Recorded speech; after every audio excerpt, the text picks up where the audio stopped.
আমার দাদার আমলেরটা তোমার নিতে যে তোমার এখন ঘাম ছুটে যেতেছে। 36 বছর পরে একটা পাইছো।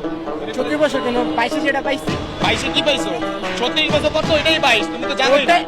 ওটাই তো পাইছি না। তুমি পায়ে কি ওটা তো হবে? দাদার আমলে। ওই তাও আমার পাঁচটা বরাবরই তো আসো নাই, কই লাগাবা কই, জায়গা কই? আচ্ছা দেখি final এ। এই যে তোমার আপু, তোমার আপু ভাই, আপনার সন্তানকে যে রাস্তাঘাটে ছেড়ে দেয়, এই যে বেহায়ার মতো ঘুরতেছে, বড়দের সাথে বেয়াদবি করতেছে, এগুলো কি ঠিক? আরে রে বাবা, বাসায় নিয়ে যান, আমাদের সাথে তো- আপনার বাচ্চাকে বাসায় নিয়ে যান, রাস্তাঘাটে সন্তান ছাড়বেন না।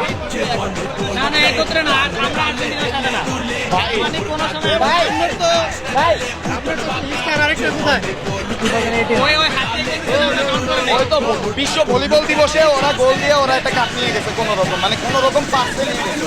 আমরা তো জার্মানির কথা বলে চলি না, আমরা তো নিজেরা গোল দিছি আজকে। তবে আজকে ডিজার তিনমাত্র ছাত্র দেওয়া হ্যাঁ, হ্যাঁ, আপনি করার জন্য, কিন্তু অফসাইডে তো তিনটা চলে গেছে। অফসাইড কি আপনি করবেন? বল তো জালে তো বল আটকেছে ভাই। আপনি গেলা